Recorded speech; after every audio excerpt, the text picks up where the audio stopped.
Salam sejahtera buat kita semua. Puji dan syukur kita panjatkan kehadirat Tuhan yang Maha Kuasa karena atas kasih, anugerah, kebaikan dan berkat Tuhan yang luar biasa sehingga kita semua boleh ada dalam Natal di hari pertama. Untuk itu saya undang jemaat sekalian disilakan berdiri. Dan selamat Natal buat kita semua. Jemaat Tuhan yang terkasih, karya agung dan mulia dari Allah telah terwujud dalam kedatangan Yesus Kristus ke dunia.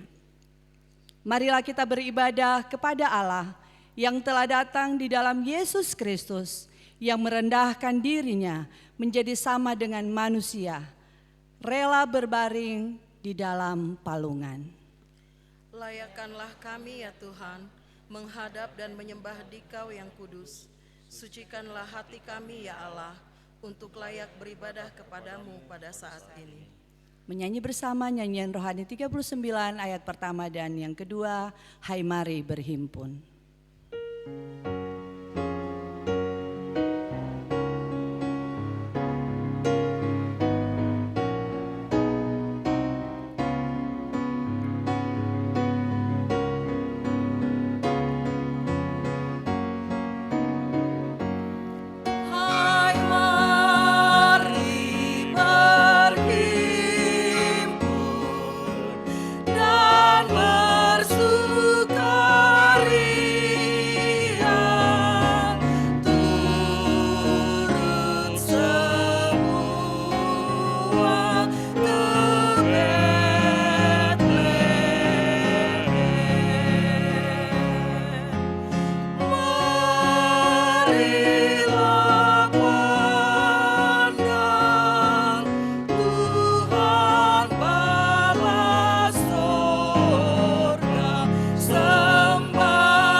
Ibadah Natal saat ini jadilah dalam nama Allah Bapa dan Putra dan Roh Kudus.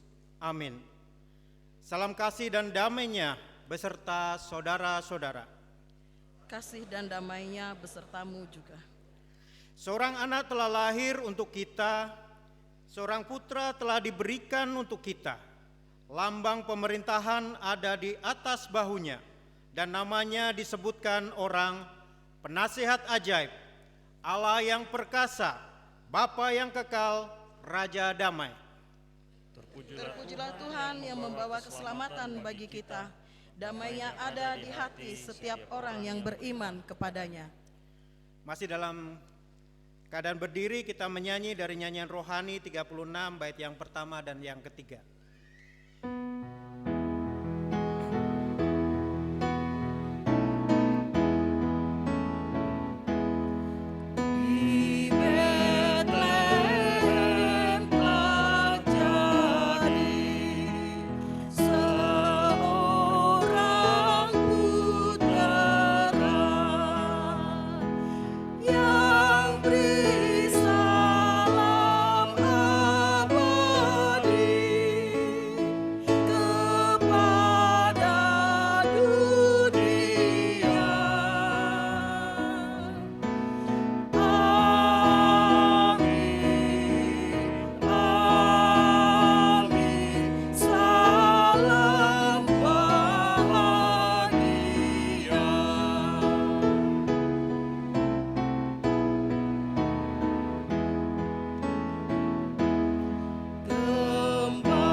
jemaat dipersilakan duduk kembali.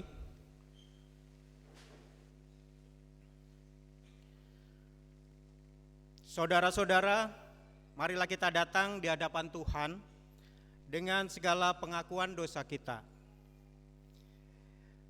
Kita berdoa. Kepadamu ya Allah di tempat yang maha tinggi, kami datang membuka isi hati dan mengaku bahwa kamilah umat-Mu yang berdosa, yang hidup dalam kegelapan dosa. Berilah kami pengampunan ya Allah, supaya kami melihat wajah-Mu dan bersukacita dalam perayaan Natal-Mu.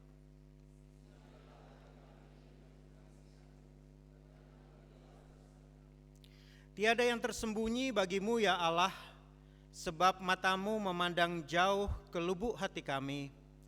Berilah kami damai-Mu supaya kami hidup, berbahagia dan menjadi anak-anak-Mu.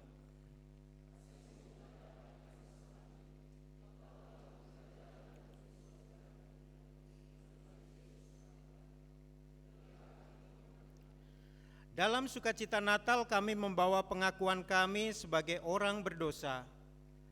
Kami mohon, ampunilah kami ya Tuhan, supaya dalam pengampunan-Mu, sukacita Natal terus tinggal dalam hati dan segenap kehidupan kami. Amin.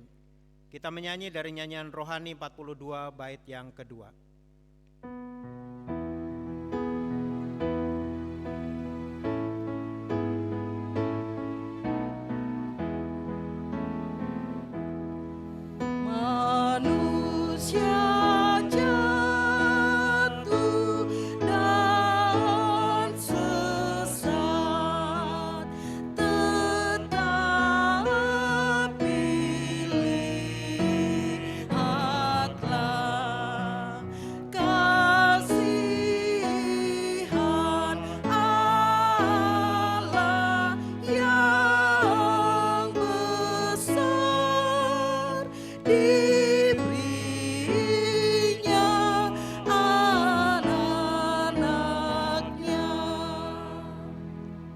Firman Allah berkata, berbahagialah orang yang membawa damai, karena mereka akan disebut anak-anak Allah. Berbahagialah orang yang diampuni dosanya, dan yang kesalahannya tidak diperhitungkan oleh Tuhan. Terpujilah Tuhan yang membawa keselamatan bagi dunia ini. Nyanyian rohani 37 bait yang ketiga.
Bapak Ibu, saudara-saudari yang dikasihi oleh Tuhan Yesus Kristus, kita akan membaca dan merenungkan firman Tuhan yang diambil dari Lukas 2 ayat 8 sampai ayat yang ke-20.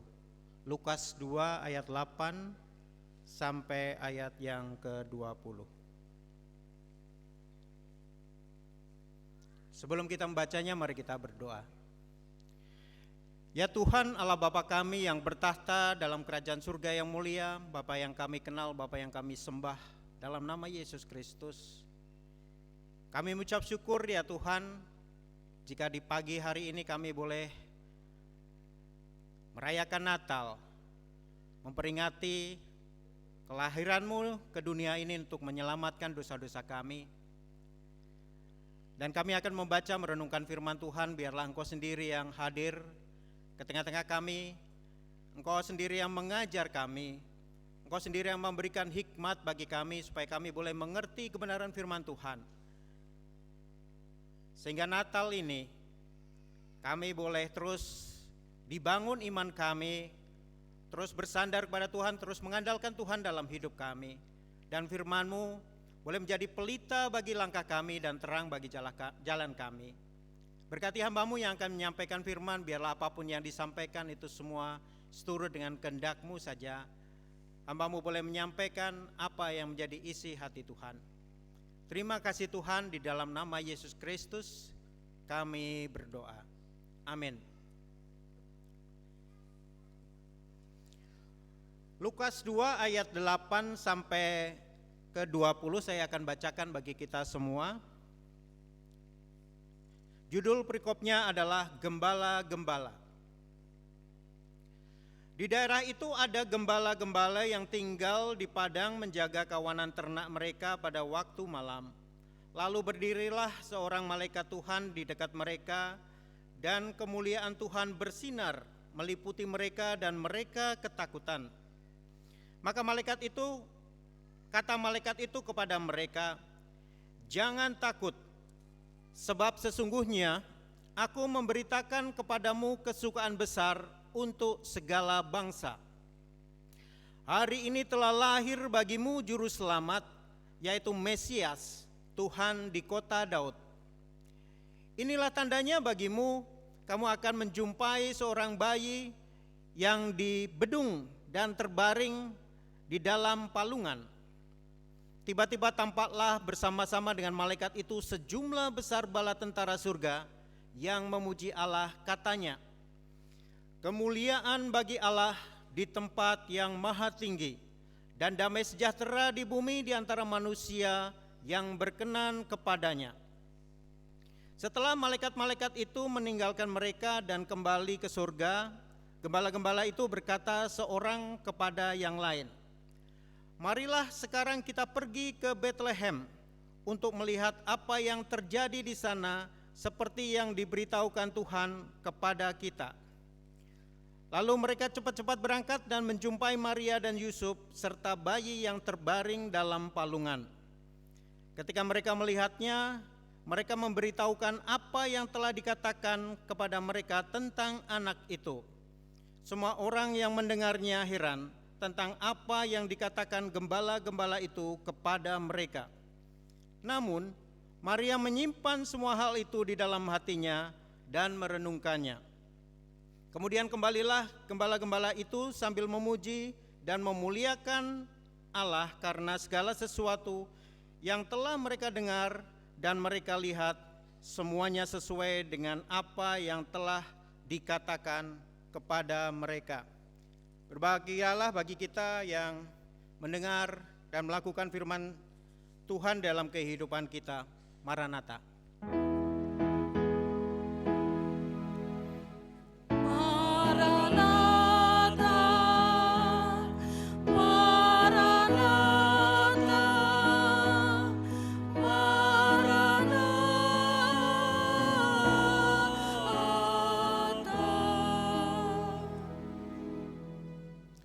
Shalom. Bapak Ibu yang dikasihi oleh Tuhan Yesus Kristus, tidak terasa kita sudah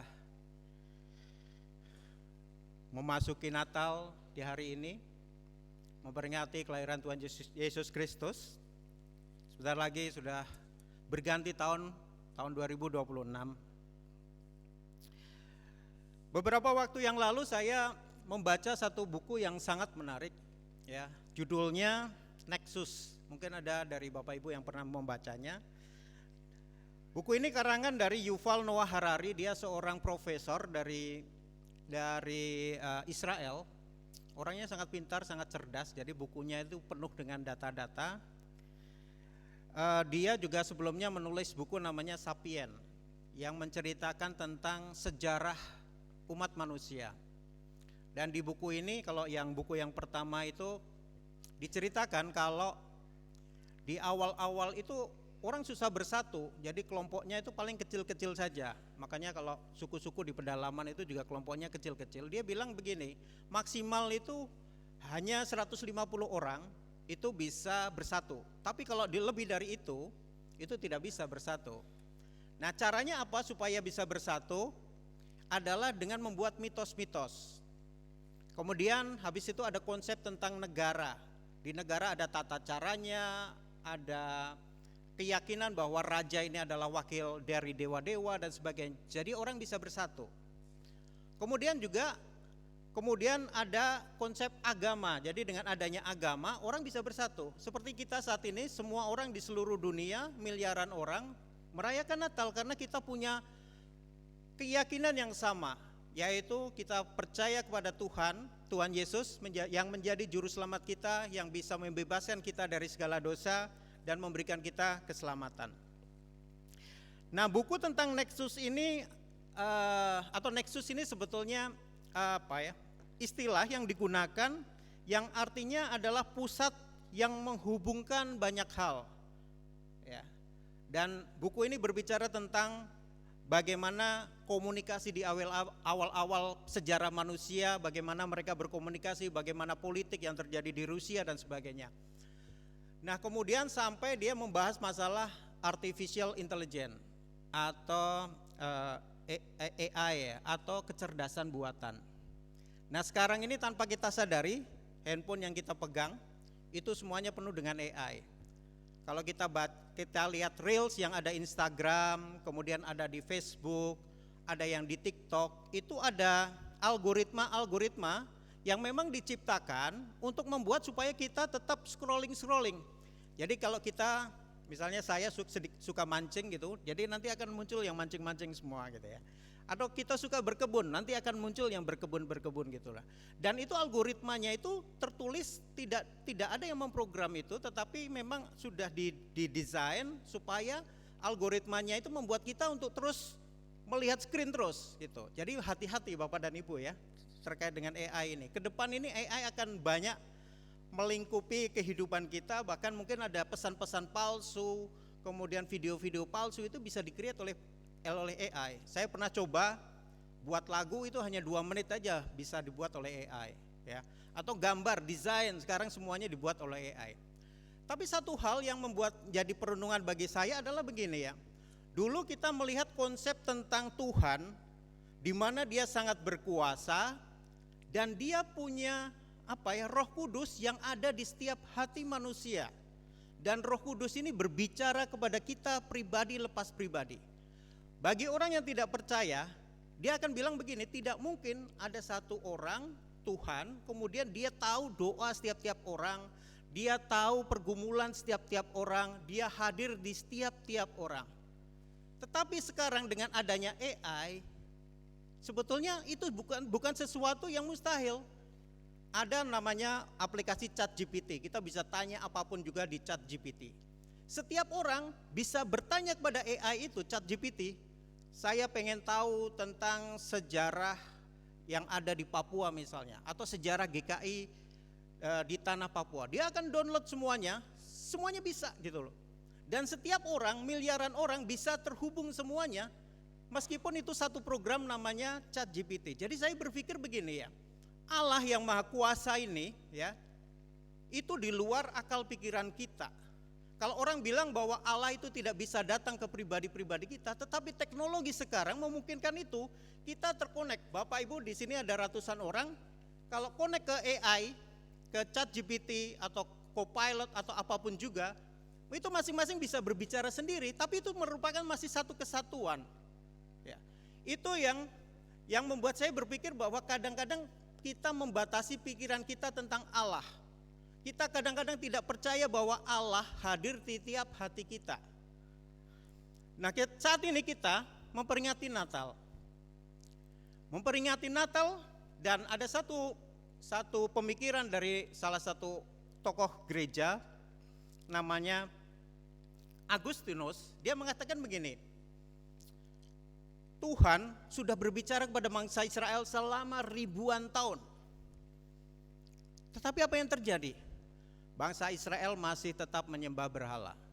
Bangsa Israel masih tetap melakukan dosa. Bangsa Israel tetap melakukan hal-hal yang dilarang oleh Tuhan. Tuhan tahu bahwa kalau dibiarkan saja, manusia, bangsa Israel ini pasti akan jatuh ke dalam dosa. Tidak bisa diselamatkan. Nah, satu hal Yang paling penting bahwa Tuhan menganggap bahwa kita ini adalah ciptaannya yang paling sempurna. Tuhan tidak mau ciptaannya yang paling sempurna, kita ini manusia yang penuh dengan dosa ini binasa. Oleh karena itu dia harus datang ke dunia melalui Yesus Kristus supaya apa? Supaya kita diselamatkan. Yohanes 3 ayat 16, karena begitu besar kasih Allah kepada dunia ini sehingga dia mengaruniakan anaknya yang tunggal supaya setiap orang yang percaya kepadanya tidak binasa melainkan beroleh kehidupan yang kekal. Itulah makanya Tuhan datang ke dunia ini untuk menyelamatkan kita. Kembali ke konsep AI itu, ada ChatGPT, ada yang kita harus download ya, mungkin itu seperti Roh Kudus yang akhirnya bicara kepada kita secara pribadi. Tapi orang tidak tahu menggunakan AI itu kalau tidak ada manualnya, tidak ada guidebooknya. Makanya dibuatlah manualnya, dibuatlah tutorialnya. Nah inilah sebetulnya Tuhan datang ke dunia ini supaya apa? Berbicara langsung kepada manusia. Kalau kita pengen bicara sama kucing misalnya, kita punya peliharaan kucing, mungkin kita tahu, dia mungkin tahu sedikit perintah-perintah kita. Kita juga tahu kalau dia lagi happy, lagi senang, lagi marah seperti apa. Tapi kita mungkin tidak tahu betul-betul perasaan dia. Kalau misalnya kita pengen tahu perasaannya kucing, berarti apa? Kita harus jadi kucing kan, supaya kita bisa berbicara sesama kucing sehingga bisa tahu perasaan kita. Tuhan Yesus juga begitu ya, dia harus datang ke dunia ini yang hari ini kita peringati supaya apa? Supaya kita, Tuhan Yesus bisa berbicara langsung kepada manusia, langsung menyatakan kuasa Allah, menyatakan firman Allah supaya apa? Dapat dimengerti oleh manusia. Tema bacaan kita adalah Natal, berita kesukaan besar bagi seluruh bangsa. Di bacaan ini diceritakan bagaimana malaikat menampakkan diri kepada gembala, memberitakan kesukaan besar bagi segala bangsa ya. Jadi ada gembala-gembala di ladang, kemudian malaikat itu menampakkan diri kepada mereka dan memberitakan tentang kesukaan besar bagi segala bangsa. Malaikat Tuhan juga menyatakan bahwa hari ini telah lahir juru selamat, yaitu Mesias di kota Daud, menjumpai bayi dalam palungan. Kita bisa baca di ayat 11 hingga ayatnya yang ke-12. Kemudian di ayat 13 sampai 14 muncul bala tentara surga yang memuji Allah.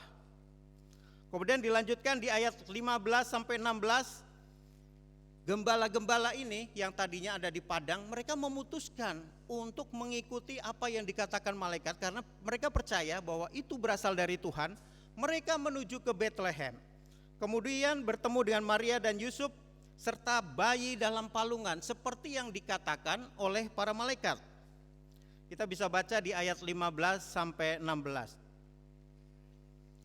Kemudian gembala itu menceritakan apa yang mereka saksikan di padang gurun, di padang gembalaan itu, yang membuat orang-orang yang ada di situ heran-heran ya. Kita bisa baca di ayat 17 sampai 18. Kemudian di situ dikatakan juga bahwa Maria menyimpan dalam hatinya di ayat 19, dan gembala kembali sambil mereka terus memuji Allah. Di ayat 20 dikatakan kemudian kembalilah gembala-gembala itu sambil memuji dan memuliakan Allah karena sesuatu yang telah mereka dengar dan mereka lihat semuanya sesuai dengan apa yang telah dikatakan kepada mereka.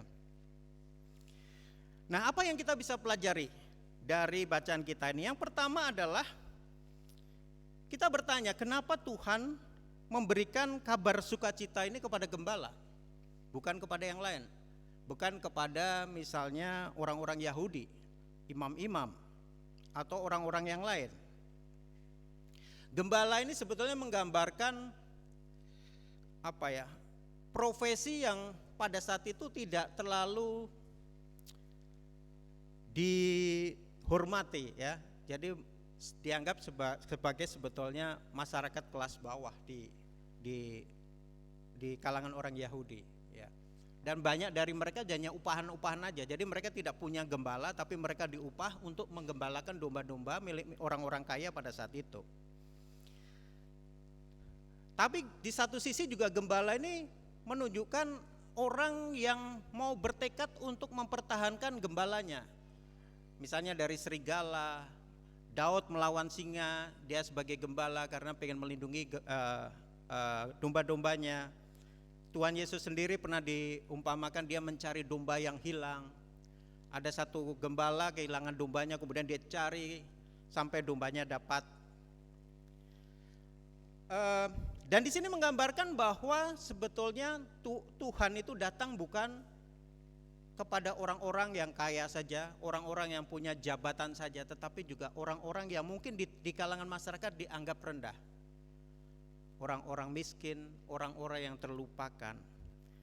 Ini menunjukkan bahwa Tuhan itu bisa datang kepada siapa saja, tapi di sisi lain dia juga memberikan kabar kepada orang-orang Majus yang notabene merupakan orang-orang yang terpelajar, orang-orang yang mungkin punya kedudukan pada saat itu.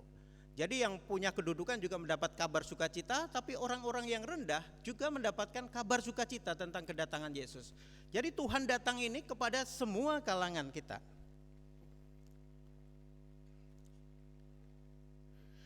Kemudian yang kedua, ada dikatakan di ayat 11, kita bisa lihat sama-sama, hari ini telah lahir bagimu juru selamat, yaitu Mesias, Tuhan di kota Daud. Yang pertama kata-kata hari ini. Banyak orang mengatakan sebetulnya hari ini bisa kapan saja. Jadi Tuhan Yesus itu lahir bukan hanya di tanggal 25 Desember, tetapi hari ini. Hari ini itu besok kita bisa bilang hari ini. 1 tahun lagi kita bisa bilang hari ini. Jadi Tuhan Yesus itu datang setiap saat dalam kehidupan kita. Kemudian di situ dikatakan hari ini telah lahir bagimu. Berarti bagimu itu bagi para gembala, bagi kita semua. Jadi Tuhan Yesus ini lahir bukan hanya untuk orang Israel saja, bukan untuk gembala saja, tapi bagimu, bagi kita semua, bagi umat manusia. Jadi Tuhan datang kepada setiap orang, apapun profesinya, dan dia datang bagi kita semua menjadi juru selamat, yaitu yang menyelamatkan kita dari segala dosa-dosa. Kemudian yang ketiga, gembala percaya bahwa kabar yang disampaikan berasal dari Tuhan dan langsung melakukan perintah Tuhan. Ini yang menarik ya Bapak dan Ibu. Mereka sedang ada di padang gembalaan, begitu mereka mendengar bahwa setelah lahir bagi mereka juru selamat, mereka meninggalkan semua gembalaannya, mereka menuju ke Bethlehem untuk ketemu dengan Maria dan Yusuf. Mereka langsung taat melakukan apa yang difirmankan Tuhan, meninggalkan semuanya untuk menuju ke Bethlehem menyambut sang juru selamat. Seringkali kita sebagai orang-orang Kristen, kita sudah tahu tentang kebenaran. Kita sudah tahu bahwa Yesus datang untuk menyelamatkan umat manusia. Tuhan sudah punya firman di dalam Alkitab ini. Tetapi yang kita lakukan seringkali kita tidak mau melakukan apa yang perintahkan Tuhan. Mungkin setelah kita keluar dari sini kita sudah haleluya. Di sini kita haleluya, keluar haleluya. Dan itu yang seringkali terjadi. Kita juga tidak pernah meninggalkan apa yang di belakang kita, menatap masa depan, menatap tuntunan Tuhan dalam kehidupan kita. Kenapa? Kita masih dibebani dengan hal-hal yang lama, hal-hal dosa-dosa yang ada di belakang. Kita bisa mencontoh pada gembala di mana dia meninggalkan segala sesuatunya menuju kepada Bethlehem untuk menyambut sang juru selamat, yaitu Yesus Kristus. Yang keempat adalah bahwa gembala ini menjadi saksi-saksi. Mereka begitu ketemu dengan Maria dan Yusuf, mereka menceritakan pertemuan dengan Tuhan melalui malaikat, dan setelah itu mereka memuji dan memuliakan Tuhan.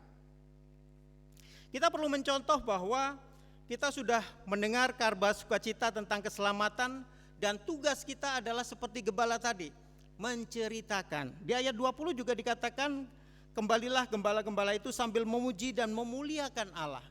Hari ini kita telah mendengar berita sukacita. Kita memperingati kedatangan Tuhan Yesus Kristus. Seharusnya kita bisa mencontoh para gembala itu untuk juga menjadi saksi-saksi Kristus. Bapak dan Ibu sekalian, pilihan ada di tangan kita, ya. Seringkali kalau di Instagram atau di Facebook ataupun di TikTok ya, ada yang mengatakan begini, antara huruf B sama D itu ada huruf C. B itu melambangkan birth atau kelahiran. D itu melambangkan death, kematian. Di antaranya ada huruf C. C itu artinya apa? Choice. Choice ini artinya apa? Pilihan. Jadi setelah kita lahir dan sebelum kita mati, ada pilihan di tangan kita.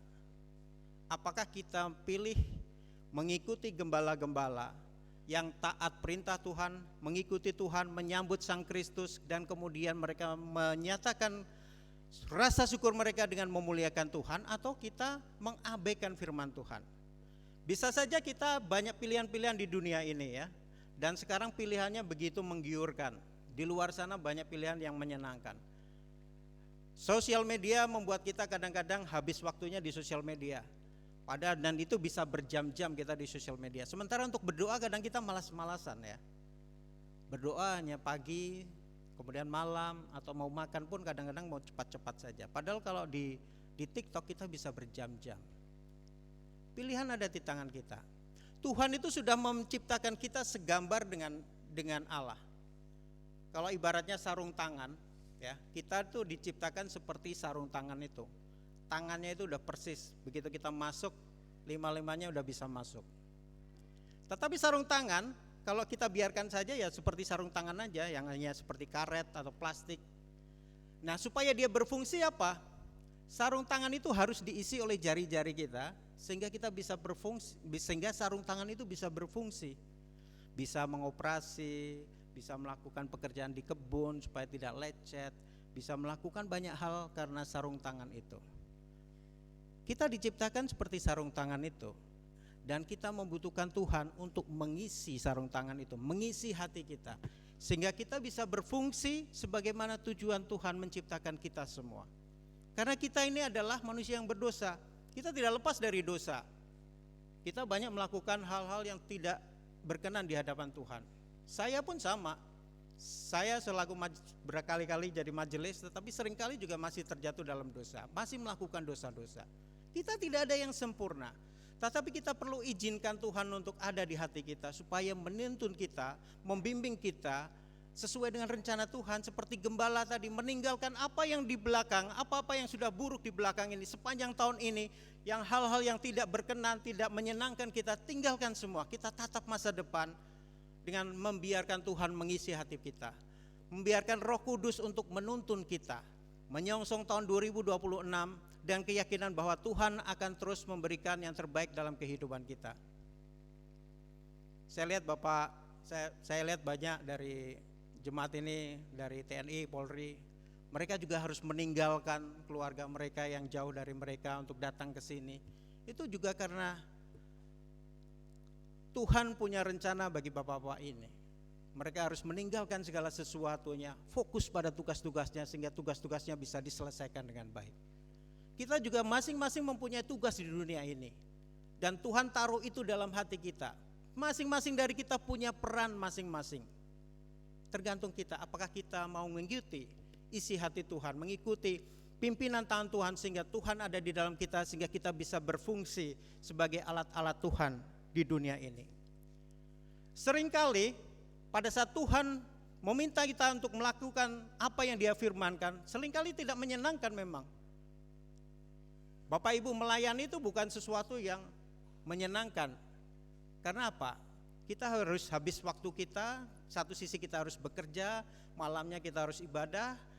Hari ini, hari Natal misalnya, saya harus berkhotbah bagi Bapak Ibu sekalian, tidak menyenangkan memang. Tetapi itu merupakan tuntutan, karena kita sudah mengikuti Tuhan. Sebagai ungkapan syukur kita, karena apa? Tuhan sudah menyelamatkan kita dari dosa-dosa. Tuhan sudah membuang semua dosa-dosa kita. Supaya apa? Kita punya tujuan di dunia ini adalah memuliakan, memuji nama Tuhan, dan mendapatkan keselamatan yang berasal dari Tuhan. Meskipun seringkali jalannya berliku, tapi apa? Itu cara Tuhan untuk menguatkan kita. Kenapa? Pengusaha-pengusaha besar, pemimpin-pemimpin sukses itu bukan lahir tiba-tiba saja, tidak. Mereka ditempa oleh berbagai kesulitan. Mereka ditempa oleh berbagai kemalangan. Dari situ mereka semakin kuat, sehingga mereka mampu untuk mendapatkan tanggung jawab yang besar ya. Seperti perumpamaan tentang 1 talenta, 2 talenta, 5 talenta. Tuannya mengatakan, aku sudah memberikan kepadamu perkara-perkara yang kecil. Engkau sudah setia dan aku akan memberikan kepadamu perkara-perkara yang besar. Kalau kita sudah putus asa dengan tantangan kecil, kita tidak mungkin mendapatkan tantangan tanggung jawab berkat yang lebih besar. Itulah cara Tuhan menuntun kita, meskipun itu banyak kesulitan, banyak tantangan dalam kehidupan kita, tetapi itu adalah cara Tuhan untuk membuat kita semakin kuat, semakin teguh seperti batu karang. Kiranya di hari Natal ini semakin mengingatkan kita bahwa Tuhan begitu mengasihi kita. Dia hadir ke tengah-tengah kita dan dia punya 1001 alasan untuk tidak datang ke dunia ini untuk menyelamatkan kita. Tetapi Tuhan mengasihi Bapak, Ibu, Saudara, anak-anak sekalian. Tuhan mengasihi kita orang-orang yang berdosa. Dia telah lahir di dunia ini supaya menuntun kita mendapat kehidupan yang luar biasa di bawah berkat-berkat Tuhan. Asalkan apa? Kita bisa mencontoh gembala, taat kepada perintah Tuhan dan bersyukur apa yang mereka sudah saksikan dan terus memuji memuliakan nama Tuhan. Atas nama PHMJ dan Majelis Jemaat, kami menyampaikan selamat menyambut Natal. Selamat Natal, kiranya damai Kristus selalu ada beserta dengan kita, dan selamat juga menyongsong tahun baru 2026. Kiranya Tuhan Yesus senantiasa menyertai kita kemanapun kita melangkah, dan percayalah Tuhan akan terus menyertai dan memberkati kita. Amin.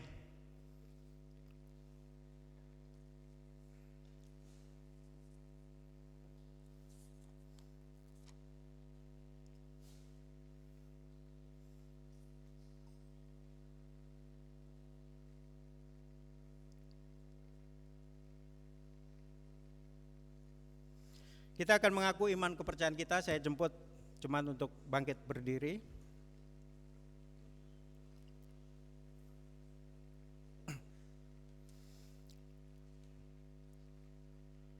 Dalam persekutuan dengan gereja Tuhan dari segala zaman dan tempat, bersama-sama kita mengucapkan pengakuan iman sesuai pengakuan iman GKI di tanah Papua.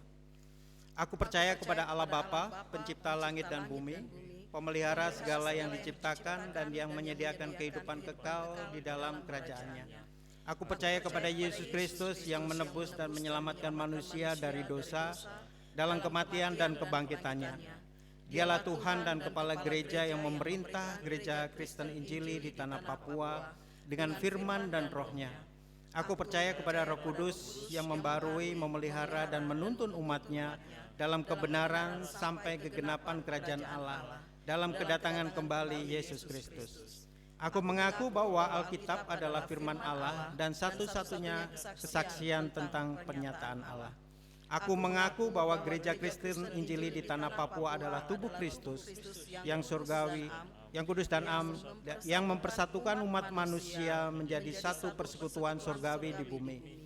Aku mengaku mengasihi Allah dan sesama manusia dengan segenap hati, jiwa dan akal budi. Aku mengaku hidup kudus dan setia memberitakan Injil Kerajaan Allah di tanah Papua dan dunia. Aku mengaku mengusahakan dan memelihara tanah Papua sebagai alam ciptaan Allah bagi kesejahteraan, keadilan, dan kebahagiaan umat manusia. Kita menyanyi dari nyanyian rohani 44 bait yang keempat.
silakan duduk kembali.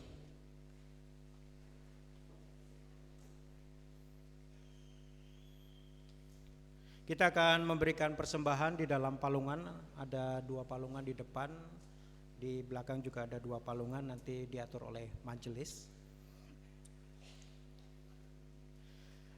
Ketika Natal tiba, kita tentu tidak hanya bersuka cita, tetapi juga menyiapkan rumah kita serta berbagai hidangan untuk menyambut para tamu yang datang. Lalu, apakah yang akan kita berikan kepadanya di saat ini sebagai tanda kesiapan kita menyambutnya?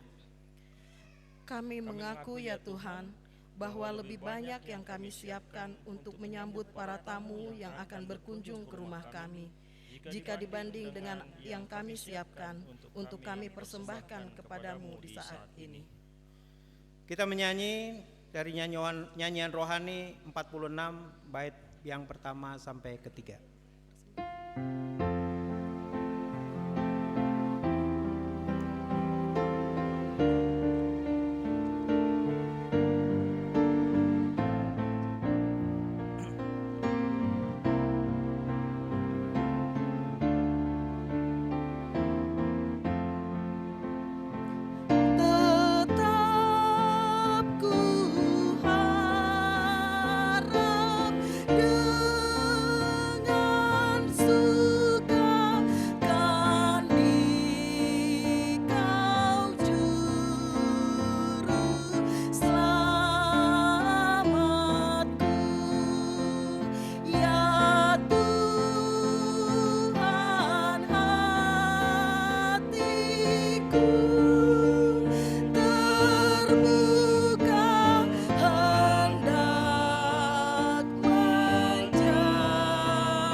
Kita akan berdoa untuk persembahan dan doa syafaat. Mari kita bersatu dalam doa.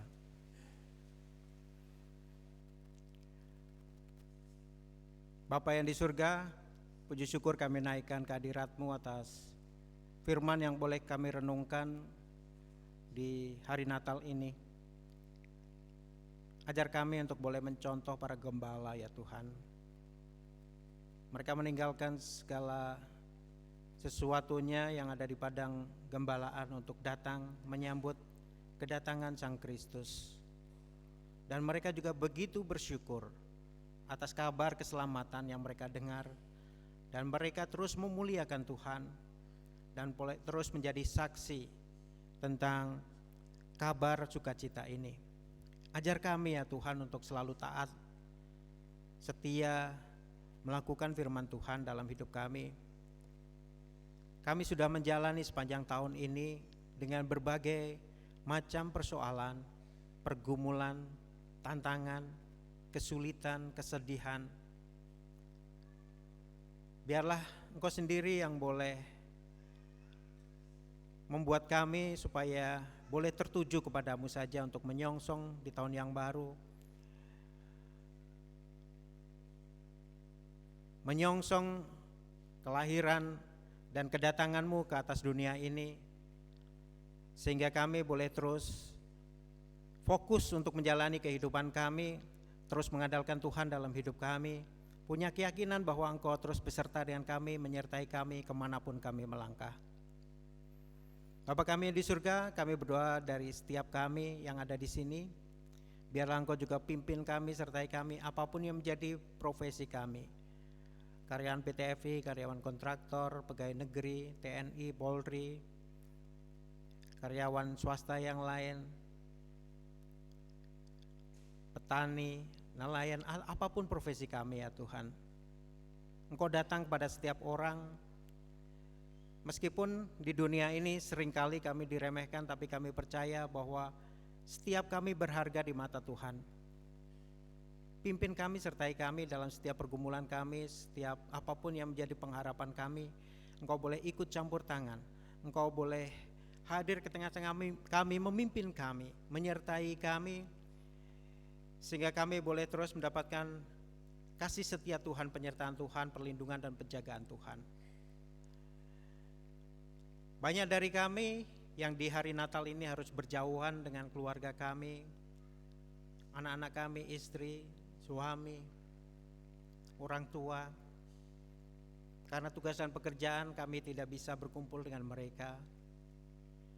Biarlah Engkau sendiri yang boleh mempertemukan kami dengan tali kasih-Mu. Meskipun kami berjauhan, kami percaya bahwa kami terus disatukan di dalam kasih Tuhan. Pimpin mereka yang jauh dari kami dalam pendidikan mereka, dalam apapun yang mereka lakukan, sehingga Tuhan terus memberkati mereka, menyertai mereka, memberikan yang terbaik dalam kehidupan mereka. Sebagaimana Engkau juga memberikan yang terbaik dalam kehidupan kami di tempat ini.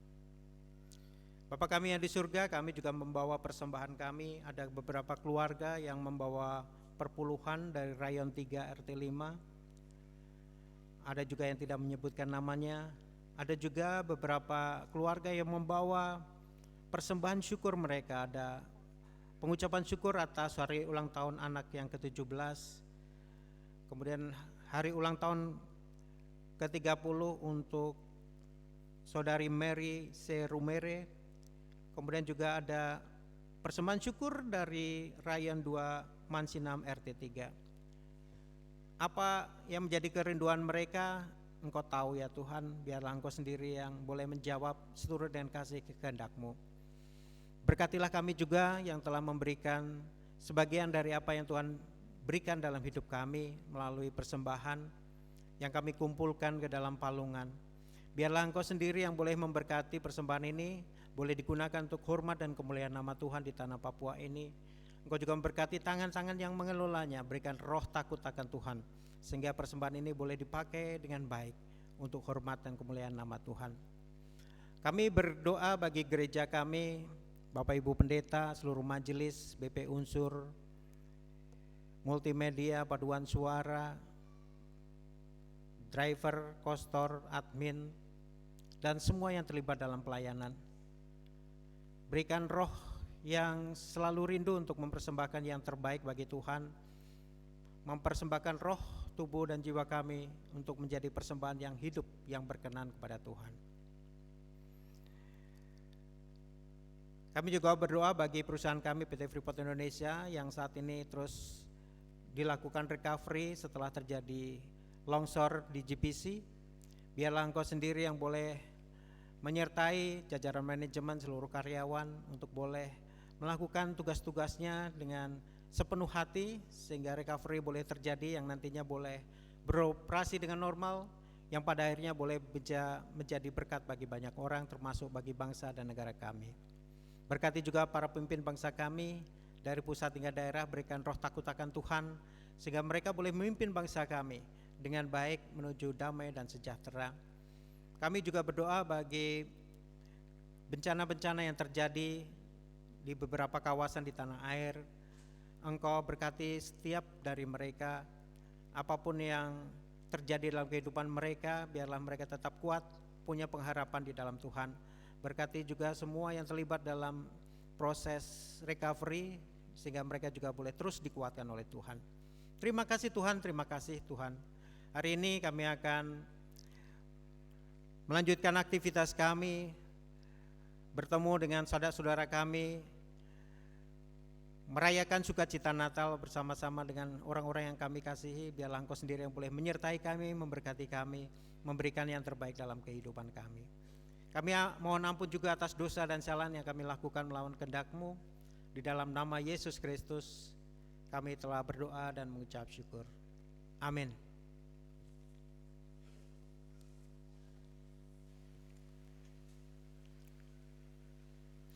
Kita akan mengakhiri ibadah kita akan menyanyi dari Kidung Jemaat 120. Bait yang pertama dan yang kedua saya jemput jemaat untuk bangkit berdiri.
Terimalah berkat Allah dan pulanglah dengan damai sejahtera serta nyatakanlah kasih Allah kepada sesamamu, agar dunia menjadi tempat yang damai.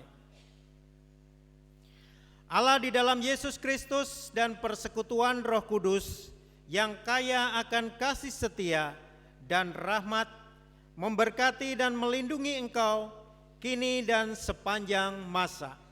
Amin.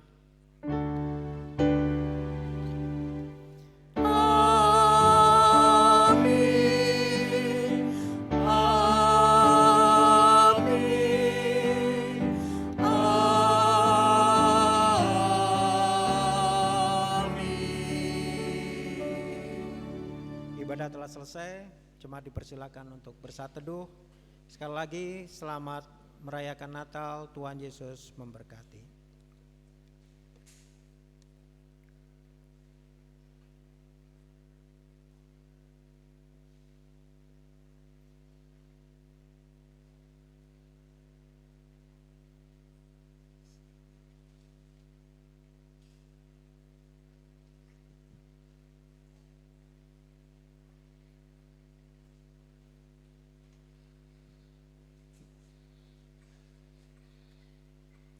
Jemaat disilakan berdiri sambil berjabat tangan kita menyanyi bersama dari nyanyian rohani 120 baitnya yang ketiga, terbaring di palungan.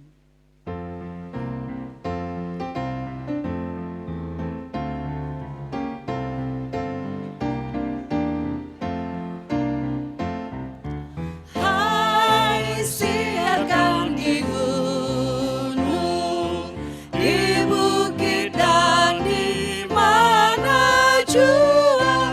Hai siarkan di gunung, lahir